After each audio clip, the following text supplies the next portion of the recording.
नमस्कार मित्रांनो. फायनली घटस्फोटाच्या कागदाचा शेवट झाला. युगंधरने पृथ्वीचं थोबाड फोडलं. पृथ्वी आनंदीला मोल करीन म्हणू लागला, त्यामुळे धमाका झाला.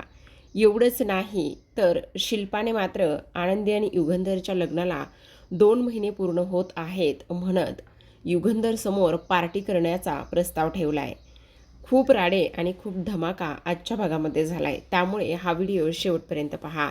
तर आता प्रेक्षकांनो, इथे सुरुवातीला मालिकेमध्ये आपण पाहतोय माई भडकलेल्या असतात विद्याधरवर. त्या म्हणत असतात त्या विद्याधरचं मेल्याचं कधीही चांगलं होणार नाही, त्याचं वाटोळं वाटोळं होईल. आणि आपली ती मुलगी, तिला तर काय करावं काय नाही हे कळतच नाही. शलाकाला मी जन्म दिलाय की काय केलंय, कशाला असली पोरगी माझ्या पोटी जन्माला आले, माझेच संस्कार कुठेतरी कमी पडलेत, असा माई विचार करू लागलेला असतात. तेव्हा मात्र इथे आर्ची म्हणू लागते, मी चांगलं म्हणत होते तुम्हाला, काचेच्या बाटल्या घेऊयात आणि त्यांचं टाळकं फोडूयात, तुम्ही ऐकतच नाही माझं. आता आनंदी म्हणू लागते, माई हे बघा, तुमचे संस्कार कुठेच कमी पडलेले नाही आहेत, तुमचे संस्कार अगदी बरोबर आहेत.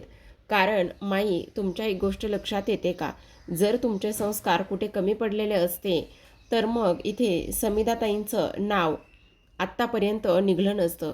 समिधाताईंना सगळेजण किती मानतात, त्यामुळे तुम्ही नाही नाही तो विचार अजिबातच करू नका. हे बघा, तुमचे संस्कार चांगले आहेत म्हणूनच सर्व गोष्टी व्यवस्थित होत आहेत, असं आनंदी स्पष्टपणे बोलू लागलेले असते. आणि मी काय म्हणते, विद्याधरण अशा पद्धतीने वागलाय ना, तर आपण त्याचा कशाला एवढा विचार करायचा. अगं ते सगळं ठीक आहे, पण मुलं काय विचार करत असतील आता. मुलाने फक्त चांगला विचार करू दे आणि त्याचबरोबर आता ह्या सगळ्या गोष्टींचा तिढा सोडू दे, एवढंच हवं आहे. दुसरीकडे आपण पाहतो पृथ्वी हा दारा टेकून उभा राहिलेला असतो. तर मिताली म्हणत असते, काय चाललंय हे सगळं, काहीही कळत नाही. तेव्हा प्रांजल म्हणत असतो, ते मुंबईला हॉस्टेलमध्ये राहत होतो ना, ते चांगलं होतं. तिथे कमीत कमी आपली म्हणणारी रक्ताची नसली तरीसुद्धा आपली मानलेली खूप सारी नाती होती. पण इथं तर रक्ताची नाती असूनसुद्धा आपण सर्वजण एकटेच तर पडलेलो आहोत ना. आता मला सांग, कळत नाही आहे. आनंदी आणि तिच्या बहिणी सांगतात की काकांनी आनंदीवर जबरदस्ती केली, त्यामुळे बाबांना तिच्यासोबत लग्न करावं लागलं. आणि त्याबरोबर आपल्या घरामध्ये धनश्री काकू आणि आत्तू ह्या दोघी जणी आहेत ना, पण त्यांना हे कसं काहीच माहिती नाही. त्यांनी जर हे खरं आहे तर आपल्यापासून का लपवून ठेवलं. खरं तर डोकं बंद पडलंय, काय खरं काय खोटं हे अजिबातच समजत नाही. आणि त्यानंतर मात्र जर हे सगळं असं असतं तर बाबांनी विद्याधर काकाला आपल्या घरामध्ये का ठेवलं असतं. मला एक गोष्ट समजत नाही, एकाच छताखाली ते दोघेजण कसे काय राहू शकतात. मग काय चाललंय काय हेच काही कळत नाही आहे. कोण खरं बोलतंय कोण खोटं बोलतंय हा विचार करून करून आता माझं डोकं फुटायची वेळ आली आहे, असं मिताली म्हणत असते. तेव्हा प्रांजळसुद्धा म्हणतो, दादा यार काय करायचं आता, सांग ना तू, मला तर नकोच वाटते. त्यापेक्षा आपली ती मुंबई आणि हॉस्टेल बरं होतं. चला आपण परत तिकडेच निघून जाऊया, नको इथे राहायला, असं स्पष्टपणे आता प्रांजलसुद्धा आणि मितालीसुद्धा म्हणत असतात. दादा तू बोल ना यार काहीतरी, प्लीज, असा शांत का बसला आहेस, काहीतरी काहीतरी सांग ना, असं म्हटल्यानंतरसुद्धा इथे आता पृथ्वी म्हणत असतो, आता ती वेळ आली आहे, निर्णय घेण्याची ती वेळ आली आहे. असं म्हटल्याबरोबर काय निर्णय घ्यायचा आहे दादा, आणि कोणता आणि कसला निर्णय घ्यायचा आहे. अरे हो, कारण हे बघ, आता कोण खरं बोलतं कोण खोटं बोलतं ह्या गोष्टी मात्र आपल्याला अजिबातच माहिती नाही आहेत. आणि आपण त्या गोष्टी इथे समजूनसुद्धा घेऊ शकत नाही आणि आपल्याला त्या कुणी इथे सांगूसुद्धा शकत नाही. कारण इथे सगळ्यात महत्त्वाचं म्हणजे आता तो धमाका होणार आहे, ज्यामुळे सगळं सत्य समोर येईल. आणि त्याचबरोबर काही जरी झालं तरीसुद्धा आता मात्र इकडे ह्या आनंदीची आणि त्याचबरोबर इथे ह्या युगंधरची काय होणार आहे ना, तेच आपल्याला बघायचं आहे. अरे पण ते आपले बाबा आहेत, बाबा असले म्हणून काय झालं, त्यांना तेव्हा लग्न करताना त्यांना 3-3 मुलं आहेत, ही गोष्ट त्यांना नाही समजली ज्यावेळेला त्यांनी त्या आनंदीसोबत लग्न केलं. मग आता खरंच आनंदीसोबत एक जबाबदारी म्हणून लग्न केलं आहे का, खरंच त्यांना या घरामध्ये त्यांना बायको आणायची होती म्हणून लग्न केलं, तेच आता आपण इकडे शोधून काढूया. दुसरीकडे आपण पाहतो युगंधर हा शांततेत बसलेला असतो आणि त्यानंतर त्याला मात्र इकडे त्या सगळ्या गोष्टी आठवत असतात, कशा पद्धतीने आता इथे हा जो विद्याधर आहे त्या विद्याधरने काय काय बोललं काय काय नाही हे सगळं काही आठवत असतं आणि शांततेत विचार करू लागलेला असतो. तेवढ्यातच विद्याधर पुन्हा एकदा युगंधरला डिवचण्यासाठी त्याच्या खोलीमध्ये आलेला असतो. खोलीमध्ये येतो आणि म्हणू लागतो, बाप रे बाप, काय भयान शांतता घरामध्ये पसरली आहे.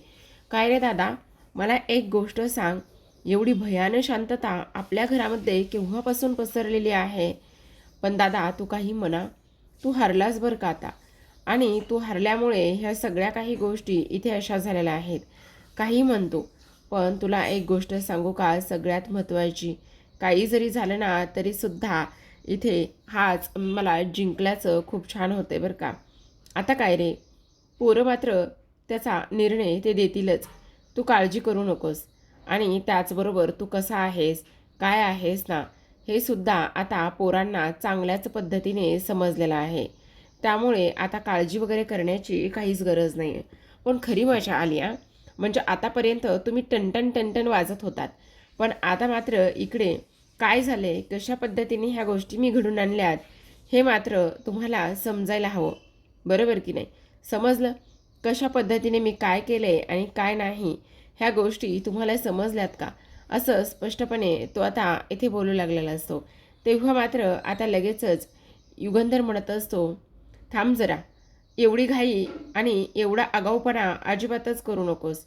कारण तुला एक गोष्ट सांगू का, काही जरी झालं ना तरीसुद्धा त्या मुलांबरोबर माझं रक्ताचं नातं आहे. आणि त्याचबरोबर ते मुलं सत्याच्या बाजूनीच विचार करणार. काही जरी झालं तरीसुद्धा मुलं इकडे मला बापाला नक्की समजून घेतील, असं सुद्धा आता इकडे ते बोलत असतात.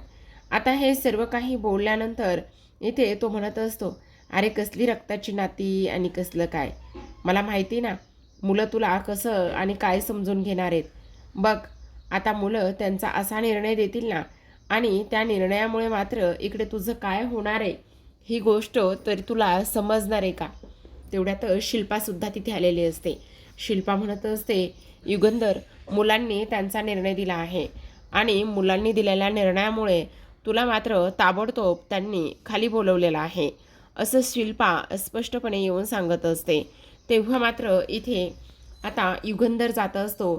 तर युगंधर गेल्यानंतर विद्याधर तिथेच बसतो आणि म्हणत असतो, जा जा जा जा, आता मलासुद्धा बघायचं आहे ह्या पोरांनी नेमका काय निर्णय घेतलेला असेल. अरे पण जो काही निर्णय घेतलेला असेल ना, त्या निर्णयामुळे मात्र आता घरामध्ये तांडव मात्र नक्कीच होणार, हे सुद्धा तेवढंच जास्त महत्त्वाचं आहे, असं सुद्धा आता इकडे तो बोलू लागलेला असतो. आता हे सर्व काही बोलल्यानंतर हॉलमध्ये सगळेजण एकत्र आलेले असतात. मग हळू शलाका आणि विद्याधर हे दोघेही जण एकमेकांना म्हणत असतात की काय चाललंय, ह्या गाबड्यांनी इथं सर्वांना का बरं बोलून घेतलंय, नेमकं ह्यांच्या मनामध्ये शिस्त आहे तरी काय, हे लोक नेमकं कसला तरी विचार करतायत तेच काही कळत नाही आहे. आता आरती म्हणत असते, माई काय होणार आहे, काही तुम्हाला आयडिया आहे का? आणि त्याचबरोबर मुलं इथे नेमकं काय सांगणार आहेत, काहीही कळायला मार्गच नाही आहे, काय होणार आहे, असं सुद्धा आता इकडे ते बोलत असतात. त्याच वेळेला माई म्हणत असतात, तेच तर समजत नाही ग, पोरांनी काय ठरवले आणि काय नाही. तर तेवढ्यातच आता मात्र इकडे पृथ्वी समोर आलेला असतो. आता पृथ्वीने इथे घटस्फोटाचे कागद ऑर्डर केलेले असतात. एक वकील येतो आणि वकील मात्र इथे घटस्फोटाचे कागद पृथ्वीच्या हातामध्ये देतो. तेव्हा मात्र इथे विद्याधर हळू शलाकाला म्हणत असतो, बापरे, हे पोरं तर फारच पुढचे निघाले की, वकिलाचं काय काम आहे म्हणतो मी इथे, ह्यानं वकिलाला का बरं बोलवलेलं असेल आणि वकील येऊन काय करणार असेल, मला तर कळायलाच मार्ग नाही आहे. ह्या पोरांचं काय चाललेलं आहे ना ते सुद्धा कळत नाही बाबा. तेव्हा शलाका म्हणत असते, थांब रे जरा, नुसता ड्रामा बघ, मजा येणार आहे, पोरं पण तशी चॅप्टरच येतं, काळजी करू नकोस तू, असं ती बोलत असते. मग आता इथे वकील आल्यानंतर हळूच विद्याधर पुन्हा त्याला म्हणत असतो, अरे पृथ्वी, काय करायलास, मला एक गोष्ट सांग, आता एवढ्या सगळ्या ह्या धमाक्यामध्ये वकिलाचं काय काम आहे? तेव्हा तो म्हणत असतो, आहे ना, वकिलाचं काम आहे आणि काम असल्यामुळे तर मी इथे त्याला बोलवलेलं आहे ना. आणि तेव्हा त्याच्या हातामध्ये घटस्फोटाचे कागद असतात. तो युगंधर समोर येऊन उभा राहतो आणि म्हणत असतो, हे घटस्फोटाचे कागद आहेत, तुम्हाला असं वाटतंय ना की तुम्ही आनंदीसोबत जबरदस्ती आणि त्याचबरोबर इथे नाईलाजास्तव लग्न केलं आहे. तर मग मी हे घटस्फोटाचे कागद आणले आहेत. हे घटस्फोटाचे कागद घ्या आणि ह्या घटस्फोटाच्या पेपरवर तुम्ही सह्या करा, असं स्पष्टपणे आता इकडे तो बोलत असतो. आता हे सर्व काही बोलल्यानंतर इथे मात्र लगेचच सगळ्यांना खूप मोठा शॉक बसतो. तो स्पष्ट शब्दामध्ये म्हणतो, तुम्ही आनंदीला या नात्यातून मुक्त करा. तुम्ही ह्या जबरदस्तीच्या नात्यातून वेगळे व्हा. आनंदीला सरळ सरळ घटस्फोट द्या, असं तो बोलत असतो. आणि घटस्फोटाचे कागद त्याने ह्या युगंधर समोर पकडलेले असतात. आता जेव्हा आनंदीला घटस्फोट द्या असे शब्द इथे त्याच्या तोंडून निघतात, तेव्हा मात्र इकडे सगळ्यांना धक्का बसतो. आनंदीचा तर तोलच जातो. आनंदी तिथे असलेल्या पोलवर आपटते. हात तिचा त्या पोलवर आपटलेला असतो आणि तिचा हात त्या पोलवर आपटल्याबरोबर आता मात्र तिची एक बांगडी तुटते आणि त्या बांगडीतून रक्त यायला सुरुवात होत असतं. बांगडी लागली असते हाताला आणि हातातून रक्त येऊ लागलेलं असतं. हे सगळं काही झाल्यानंतर आता कसला तरी आवाज आला, म्हणूनच हा युगंधर पाठीवळून पाहतो आणि पाठीवळून पाहिल्यानंतर त्याच्या लक्षात येतं की आनंदीला इथे बांगडीची काच जी आहे ती लागलेली आहे. आणि त्यामुळे मात्र तो पाठीमागे वळून पाहतो आणि पाठीमागे वळून पाहिल्यानंतर लगेचच आता इकडे तो विचार करू लागलेला असतो की हे सगळं काय आहे. तेव्हा इकडे हा जो काही पृथ्वी आहे तो कंटिन्यू इथे ह्या युगंधरला बोलत असतो. तो म्हणत असतो, काय झालं युगंधर निंबाळकर? अहो, मी तुमच्याशी काहीतरी बोलतोय, बोला. तुम्ही आनंदीला घटस्फोट द्या. तुम्हाला आनंदीसोबत ह्या नात्यामध्ये राहण्याची काहीच गरज नाही आहे. द्या घटस्फोट तिला.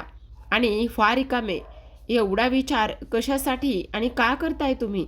तुम्हाला एवढा विचार करण्याची काहीही गरज नाही. स्पष्ट शब्दामध्ये आता हा पृथ्वी बोलत असतो. करा, ह्या पेपरवर सह्या करा, असं तो बोलत असतो. पण युगंधरचं मात्र लक्ष पुन्हा पुन्हा आनंदीच्या लागलेल्या हाताकडे जात असतं. तो विचार करत असतो की आनंदीच्या हाताला जखम झाली असेल, तिच्या हातातून रक्त येतंय. इकडे पृथ्वी युगंधर निंबाळकर म्हणूनच त्यांच्या तोंडासमोर हात नेऊन चुटकी वाजू लागत असतो आणि त्यांना पुन्हा पुन्हा म्हणत असतो, अहो युगंधर निंबाळकर, काय म्हणतोय काय मी तुम्हाला? बोला, बोला, करा ह्या घटस्फोटाच्या कागदावर सह्या. तुम्हाला जर आनंदीसोबत लग्न करायचं नव्हतं, तुम्ही जबरदस्ती आनंदीसोबत लग्न केलं आहे, तर मग ह्या पेपरवर तुम्ही सह्या करून टाका. स्पष्टपणे तो बोलत असतो. काय झालं? नाही करायचं आहे तुम्हाला तिच्यासोबतचा घटस्फोट? नाही करायचा आहे? नाही द्यायचा आहे तुम्हाला तिला घटस्फोट? ह्या पेपरवर सह्या तुम्हाला नाही करायच्या? स्पष्टपणे पुन्हा पुन्हा तो बोलू लागलेला असतो. आता हे सगळं काही बोलल्यानंतर मात्र इथे तो पेपर त्या टेबलवर फेकून देतो आणि त्या टेबलवर फेकून दिल्यानंतर इथे थोडासा पॉज घेतला जातो आणि त्यानंतर सगळ्यांना दाखवलं जातं. तेव्हा पुन्हा एकदा आता युगंधरला धक्का बसलेला असतो. आता मात्र इकडे हा पृथ्वी म्हणत असतो, मला माहीत होतं तुम्ही ह्या घटस्फोटाच्या कागदावर सह्या करणार नाही म्हणून. कारण आनंदीसोबत तुम्ही जबरदस्तीचं लग्न नाही केलं. आनंदीवर तुमचं प्रेम आहे. आनंदी तुम्हाला बायको म्हणून हवी होती, म्हणून तुम्ही आनंदीसोबत लग्न केले. हे तुम्ही आता ॲक्सेप्ट करा. आणि त्याचबरोबर जर तुम्हाला आनंदीला या घरामध्ये ठेवायचं असेल तर बिनधास्त ठेवू शकता, पण तुमची बायको म्हणून नाही. तिच्या अख्ख्या खानदानाची जबाबदारी तुम्ही घेऊ शकता, पण तिची बायको म्हणून जबाबदारी नाही घेऊ शकत आहे. तसंही युगंधर निंबाळकर, तुम्हाला सांगू, आपल्या घरामध्ये किती सारे नौकर आहेत, खूप सारे नौकर आहेत. मग तसंच आनंदी त्यांच्यातलीच एक नौकर म्हणून पुन्हा राहू शकते. काहीच फरक पडणार नाही आहे. ना तुम्हाला पडू शकतो, मला पडू शकतो आणि तिलासुद्धा फरक पडण्याची काहीही गरज नाही आहे. आहे तुम्हाला मंजूर? असं बोलल्याबरोबर आता मात्र युगंधर हा खरं तर थोडासा लांब असतो.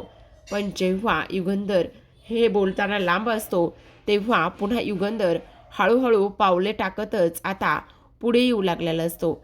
आणि हळूहळू पावले टाकत पुढे आल्यानंतर आता मात्र इकडे हा युगंधर जो आहे तो पृथ्वीचं जोरातच कानफाड फोडत असतो. एवढ्या जोरात कानाखाली वाजवतो म्हणून काही विचारूच नका. अशी कानाखाली बसते की सगळेजण धक्का लागल्यागत शॉकसारखेच बघू लागलेले असतात. आता पृथ्वीच्या कानाखाली बसल्यानंतर आनंदीला धक्काच बसतो, पण त्याची अक्कल मात्र ठिकाण्यावर आलेली असते. आता मात्र इकडे युगंधर म्हणत असतो, तुझी हिंमत कशी झाली आनंदीला मोलकरीण म्हणण्याची? तुझी हिंमत कशी झाली आनंदीला नौकर म्हणण्याची? तुझी हिंमत कशी झाली माझ्यासमोर घटस्फोटाचे कागद ठेवण्याची? तुझी हिंमत कशी झाली ती माझ्यासाठी एक समिधाची जागा घेते हे म्हणण्याची? असं म्हटल्याबरोबर आता त्याचं थोबाड फोडल्यानंतर पुन्हा एकदा युगंधर म्हणत असतो, हे बघ, माझं तिच्यावर प्रेम नाही आहे. मी जरी तिला बायको मानत नसलो तरीसुद्धा आनंदी माझी जबाबदारी आहे आणि त्यामुळे मात्र काही जरी झालं तरी मी तिला घटस्फोट देणार नाही. आता मात्र इकडे विद्याधर ह्या संधीचा फायदा साधतो आणि म्हणत असतो, झालं, मी म्हणालो होतो तुम्हाला, मला माहिती होतं हे सगळं काही. कारण युगंधरचा खरा चेहरा आत्ता आत्ता तर तुमच्यासमोर कुठेतरी येतोय ना. बघा, मी म्हटलं होतं ना तुम्हाला, अरे युगंधरला आनंदी हवी होती आणि त्याला असं वाटतंय, तुम्हाला सगळ्यांना असं वाटतंय की आनंदीला मी लग्न मंडपातून पळवलं आणि मी तिच्यासोबत जबरदस्ती करण्याचा प्रयत्न केला. पण असं नाही आहे. अरे युगंधरलाच आनंदीसोबत लग्न करायचं होतं. आता तरी तो पोरांच्या ह्याच्यासाठी, आनंदासाठी, त्यांच्या सुखासाठी, भविष्यासाठी आनंदीला कुठे घटस्फोट देतोय तो? नाही देतोय. मी तुम्हाला सांगत होतो तेच. हे असं अजिबात होणार नाही. हा युगंधरचा खरा चेहरा आहे. युगंधर कधीच आनंदीला घटस्फोट देणार नाही. हे मात्र तुम्ही आता स्पष्टपणे एकदा डोसक्यामध्ये घालून घ्या. असं सुद्धा आता विद्याधर बोलत असतो. आता इकडे पृथ्वीचं तर थोबाड फोडलेलं असतं, पण पृथ्वीला तेवढ्यावरूनच कुठे हे होतंय. तेव्हा पृथ्वी पुन्हा एकदा म्हणत असतो, बोला ना युगंधर निंबाळकर, काय झालं? करताय ना ह्या कागदावर सह्या का नाही करत आहे? राहू द्या ना तिला या आपल्या घरामध्ये मोलकरीण बनून. काय फरक पडणार आहे जर ती आपल्या घरामध्ये मोलकरीण बनून राहिली तर? काही फरक पडणार नाही आहे. असं म्हटल्याबरोबर आता मात्र इकडे विद्याधर पुढे येतो आणि विद्याधरच्या हातामध्ये 1-2 हार असतात आणि हार असून ते युगंधर समोर घेऊन येतो आणि म्हणत असतो, ठीक आहे, जर तुम्हाला इथे हेच नसेल करायचं, घटस्फोटच द्यायचा नसेल, तर मग मी काय म्हणतो, पुन्हा एकदा तुम्ही एकमेकांना हार घाला ना. पुन्हा एकदा एकमेकांना हार घाला आणि त्यानंतर पुन्हा एकदा तुम्ही सगळ्यांसमोर लग्न करा. चालेल ना तुम्हाला? बोला, करत असाल तर करू शकता. असं म्हटल्याबरोबर आता मात्र युगंधरला अजूनच राग येतो. युगंधर मात्र इथे जे काही ते हाराचं ताट असतं ते असं उधळून लावतो आणि म्हणत असतो, मूर्ख साला, तुझी हिंमत कशी झाली हे सगळं काही बोलण्याची? हरामखोर, बोलतोस काय तू? काय चाललंय काय? आता मात्र तो पृथ्वीसमोर जाऊन उभा राहतो आणि म्हणत असतो, हे बघ पृथ्वी, काही झालं तरी मी त्या घटस्फोटाच्या कागदावर अजिबात सह्या करणार नाही. हे तू डोक्यामध्ये फिट्ट करून घे. तुम्हाला जर समजून घ्यायचं असेल तर समजून घे. आनंदी ह्याच घरामध्ये राहणार. आनंदी माझी बायको आहे. त्याचबरोबर इथे ती माझी जबाबदारी आहे. मग तुम्हाला मान्य करायचं असेल तर करा, नसलं करायचं तर नका करू. आता पुन्हा पृथ्वी म्हणत असतो, मग तुम्हाला इथे एकतर मुलांची किंवा आनंदीची निवड करावी लागणार आहे. जर तुम्हाला आनंदीची निवड करायची असेल तर तुम्ही खुशाल करू शकता. तेव्हा पुन्हा एकदा युगंधर म्हणत असतो, तेच मी तुला सांगतोय, मी घटस्फोटाच्या कागदावर सह्या करणार नाही. मग तुला तुझं उत्तर मिळालंच असेल. मग आता पृथ्वी म्हणत असतो, मग ठीक आहे, ही तुमची बायको आहे ना, तर पण मग आम्ही तिला काय म्हणायचं? बोला ना. आई म्हणायचं, मोलकरीण म्हणायचं, का युगंधर निंबाळकरची बायको म्हणायचं? काय म्हणायचं? बोला ना, सांगा, द्या आमच्या प्रश्नांची उत्तरं. आता मात्र युगंधर काहीच बोलत नसतो, पण आनंदीला मात्र ह्या सगळ्या गोष्टींचं खूप जास्त वाईट वाटत असतं की आज इथे तिच्यामुळे इथे हे सगळं काही होतंय आणि युगंधरला मुलांच्या प्रश्नांची उत्तरं द्यावी लागतात. ह्या सगळ्या गोष्टींचा आता आनंदीला त्रास झालेला असतो. आता पुन्हा असं म्हटल्यानंतर एवढं सगळं काही बोलूनसुद्धा ह्याला मात्र काहीच फरक पडत नाही आहे आणि म्हणूनच पुन्हा इथे त्याला राग येतो. राग आल्यानंतर इथे युगंधर पाठी फिरतो आणि पाठी फिरल्यानंतर पुन्हा एकदा पृथ्वीचं थोबाड फोडत असतो. एकदा नाही, दोनदा नाही, तर सलग सलग आज तीनदा पृथ्वीचं थोबाड फोडण्यात आलेलं असतं. आता पृथ्वीचं थोबाड फोडल्यानंतर इथे शलाका आणि विद्याधर हे दोघेही जण पुरते गार झालेले असतात. शलाकाला मात्र हे नको व्हायला हवं होतं, पण आता तेच झालेलं असतं. शलाकाचा खरं तर मुलावर फारच जीव, पण शेवटी पृथ्वीचं थोबाड फोडल्यामुळे सगळ्यांची हवा टाईट झालेली असते. आता विद्याधर तर इकडे त्याची बोलती बंद झालेली असते, कारण युगंधर हा गप्प बसतो तोवर गप्प बसतो, पण त्याची एकदा सटकली की मग तो कोणाचं काहीच ऐकत नाही. हे सुद्धा तेवढंच जास्त खरं आहे. तर आता इकडे ही धनश्री विचार करत असते की माझ्या नवऱ्याला असं बोलत होते, माझ्या नवऱ्याला तसं बोलत होते, पण आता मात्र इथे स्वतःचीच पोरं ह्यांना जाब विचारतायत, स्वतःचीच पोरं ह्यांना प्रश्न विचारतायत म्हटल्यावर आता मात्र काय करायचं. आता युगंधर म्हणत असतो, काय रे एवढं असं नाही आहेस, तुझी फक्त उंची वाढली आहे, कळतंय तुला, काय बोलतोयस तू? जरा गप्प बस ना, सांगितलं ना तुला एकदा, घटस्फोटाच्या कागदावर सह्या करणार नाही म्हणून. जरा बुद्धीचा सुद्धा विकास होऊ दे. नुसती उंची वाढली म्हणून सगळं होत नाही. 1 रुपया कमाईची अक्कल नाही आहे आणि लागला बापाला शिकवायला, असं सरळ सरळ शब्दामध्ये आता युगंधर म्हणत असतो. पुन्हा एकदा पृथ्वी म्हणत असतो, तुम्ही माझ्या कानाखाली मारून तुम्ही माझा आवाज गप्प करू शकत असाल, पण मी गप्प बसणार नाही.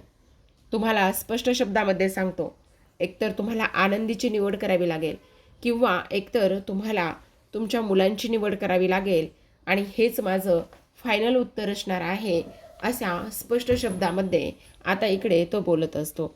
आता हा राडा पाहून विद्याधरला आनंद झालेला असतो, पण आता युगंधर म्हणत असतो, तुला जे काही करायचं आहे ते कर. मी माझा निर्णय तुला पूर्णतः सांगितलेला आहे. आता मी कोणालाही कसल्याही प्रश्नांची उत्तरं द्यायला बांधील नाही, समजलं तुला, असं म्हणून युगंधर तिथून निघून जात असतो. तर आता प्रेक्षकांनो, आजच्या भागामध्ये एवढंच. उद्याचा भाग पाहायचा असेल तर नक्की चॅनलला सबस्क्राईब करा. उद्याच्या भागामध्ये आपण पाहतो की आता शिल्पाचं काय चाललंय ना, फारसं काही समजत नाही बरं का. शिल्पा मुद्दामच आता इकडे आलेली असते आणि आल्यानंतर ती म्हणत असते, अरे ऐक ना युगंधर, मी काय म्हणते. युगंधर म्हणत असतो, हा ताई बोल ना, काय झालं.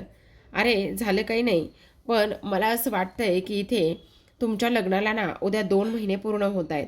मग तुमच्या लग्नाला उद्या 2 महिने पूर्ण होत आहेत म्हणून मी ना छोटंसं सेलिब्रेशन करायचं ठरवलं आहे. 2 महिन्याची आपण मस्त पार्टी करूयात, असं शिल्पा बोलत असते. आता जेव्हा शिल्पा हे सगळं काही बोलते त्यावेळेला मात्र युगंधरला खूपच मोठा धक्का बसतो. त्याला तर इथे समजतसुद्धा नाही की इथे शिल्पा असं का बरं बोलत असेल म्हणून. दुसरीकडे आपण पाहतो आता इथे मात्र हा जो काही विद्याधर आहे, तो विद्याधर सकाळी सकाळी डायनिंग टेबलवरच इथे दारूची बाटल्या घेऊन बसलेला असतो. माई येतात आणि म्हणत असतात, विद्याधर तुझं काय चाललंय, आता तू डायनिंग टेबलवर दारूच्या बाटल्या घेऊन बसणार आहेस का, आणि दारूच्या बाटल्या घेऊन इथे बसल्यानंतर असं काय करणार आहेस तू, आणि आम्ही इथे आता नाश्ता करायचा आहे का. तेव्हा तो म्हणत असतो, हो इथेच बसून नाश्ता करायचा आहे, काही जरी झालं तरी इथून कोणी कुठेच जाणार नाही, असं तो बोलत असतो. आता तेव्हा मात्र इकडे तो धनश्रीला 2 काचेचे ग्लास आणायला सांगतो. तेव्हा आनंदी दरवाजातच उभी राहत असते किचनच्या आणि म्हणत असते, काही जरी झालं तरी सुद्धा ह्या घरामध्ये दारू पिली जाणार नाही आणि त्यामुळे इकडे काचेचे ग्लास कोणालाही दिले जाणार नाही आहेत, असं स्पष्टपणे इकडे ती बोलत असते. आता मात्र हा विद्याधर म्हणत असतो, तू मला अडवणार का, मी सुद्धा बघतोस तू मला कशी अडवतेस, असं म्हणून तो सरळ सरळ तिच्या अंगावर दारूची बॉटल रिकामी करत असतो. आता हे सगळं काही पाहिल्यानंतर सर्वांना मात्र खूपच मोठा धक्का बसलेला असतो. तर प्रेक्षकांनो, पाहत राहा आनंदी. भेटूयात उद्याच्या भागामध्ये. तोपर्यंत धन्यवाद.